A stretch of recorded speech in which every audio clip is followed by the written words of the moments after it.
narito na naman tayo para sa isang napaka-sweet at nakakakilig na love story nila Kalingap Edu at Ate Viancy. Tulad mo ay aking makilala at kung ano ako'y Para sa pagpapatuloy ng ating love story ay talagang kinakiligan na naman ng lahat ang bagong video ng EDSI Love Team dahil sa mga kilig moments na nangyari dito.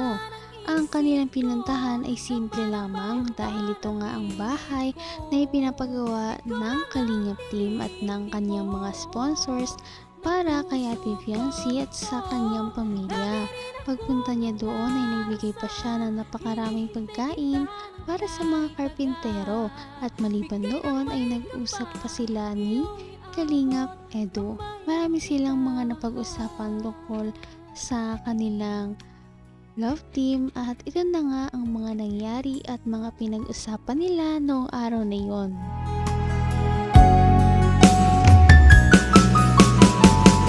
ang nais ko lang. Ang ganyan sa amin. Nakaingit. Nakaingit ko.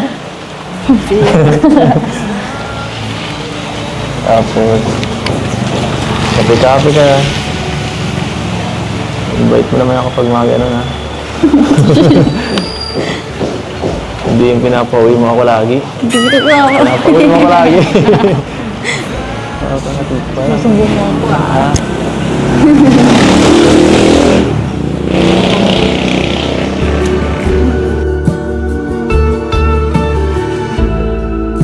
And hope we know when it's better Hindi ko to pa talaga akalain na magkakaroon ng ganito kalaking bahay. Huh? Kaya nga eh. Ang alam ko lang po talaga yung kumbaga mga pabahay lang talaga ni Kuya Rab. Ganun na lang po Simple lang. yung gusto ko. Oo. Simple. Simpleng bahay lang. Kaya nito. Ang ganyang bahay? Oo. Pwede na ganyan. Huwag ganyan pa ba? Maka alis po dun sa may dagat. Huwag naman ganyan. another.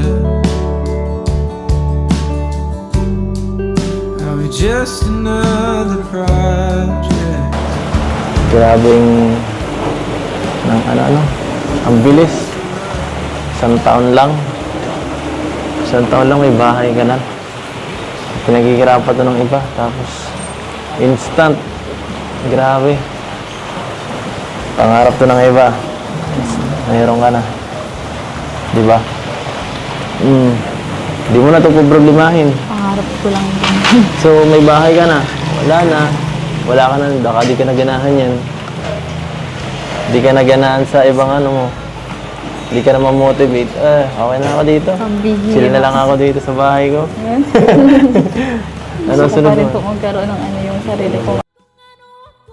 Alam naman natin lahat na ang talagang ultimate na pangarap ni Ate Viancy ay ang magkaroon sila ng sarili nilang bahay na malayo sa dagat dahil ito nga ay nagdadala sa kanila ng anxiety dahil palagi na lamang silang nag-aalala tuwing may mga bagyo ay baka maapektuhan sila. Nagkikirapan to ng iba. Tapos, instant. Grabe. Pangarap to ng iba. Mayroon ka na. Diba? Di mo na ito problemahin. Pangarap ko lang din. So, may bahay ka na. Wala na. Wala ka na. Baka di ka na ganahan yan. Di ka na ganahan sa ibang ano mo. Di ka na ma-motivate. Okay na ako dito. Pambihira. Sila na lang ako dito sa bahay ko. Yan. Ano Gusto ko sunod pa rin mo? po magkaroon ng yung sarili ko. Sarili ano. Sa bagay. Anong sunod na pangarap mo? Siyempre, Ikaw, pagka... joke lang. At this moment, Siyempre, pagka matapos ito, may kasunod na yan. Di ka siyempre mag-ano, matigil. Pero gusto ko pong makapagtapos sa pag-aaral. Gusto mo...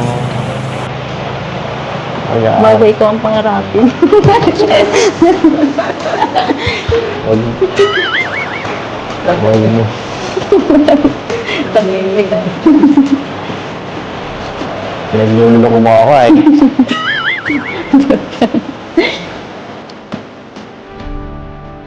Pinagluloko mo ako sa pinagagawa mo. Umayos ka. Baka Baka baka maulit niya sa dagat. Joke lang. Kinilig ka pa naman eh. Kinilig ka nun eh. Kinilig ka na. Kinilig ka na. Pag tumawa, totoo.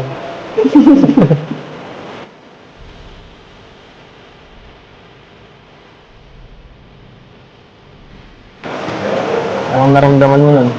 Siyempre, Kung ano ka? Kung nabiya ka nung halik.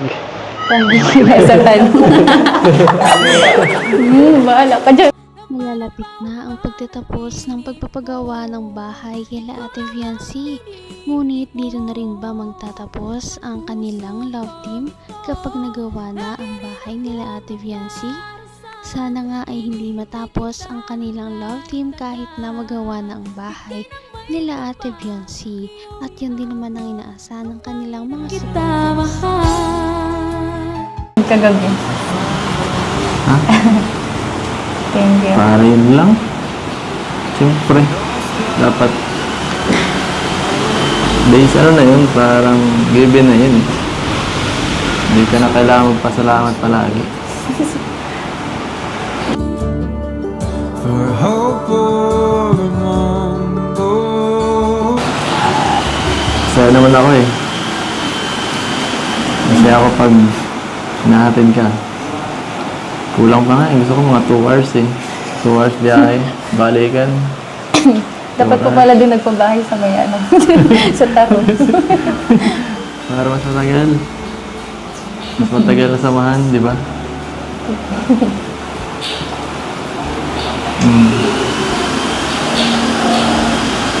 Hambang buhay na akong driver ngayon. Sa drive. Sabi mo, boss ako.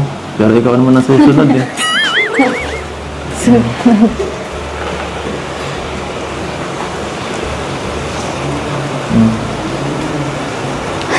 Ano masasabi mo?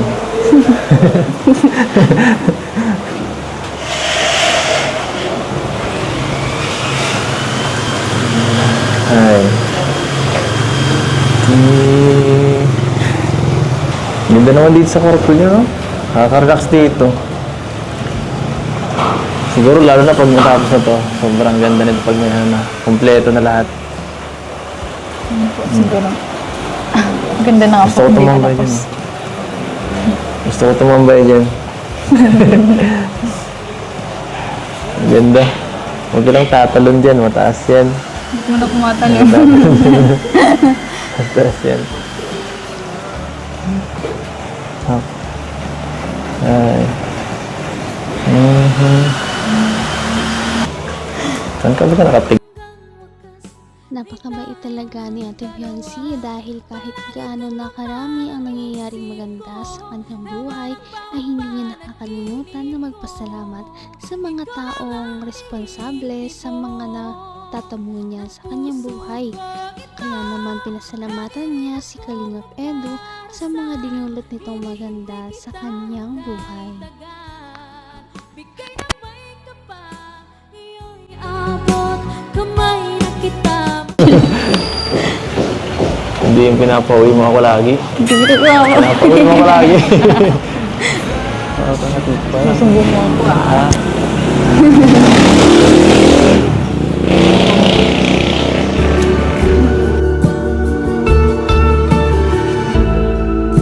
And hope we know when it's better Hindi ko to pa talaga akalain na magkakawato ng ganito kalaking bahay. Huh? Kaya nga eh. Ang alam ko lang po talaga yun. Yung kumbaga mga pabahay lang talaga ni Kuya Rab. Ganun na lang po Simple lang. yung gusto ko. Oo. Simple. Simpleng bahay lang. Kaya nito. Ang ganyang bahay? Oo. Pwede na din. Huwag ganyan pa ba? Makaano, alis po dun sa may dagat. Huwag naman ganyan.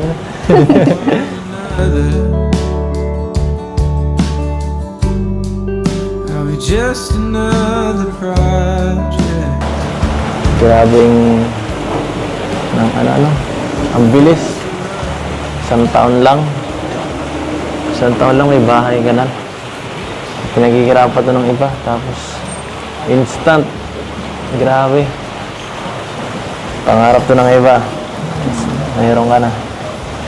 Di ba? Di mo na ito problemahin. Pangarap ko lang din. So, may bahay ka na. Wala na. Wala ka na. Baka di ka na ganahan yan. Di ka na ganahan sa ibang ano mo. Di ka na ma-motivate.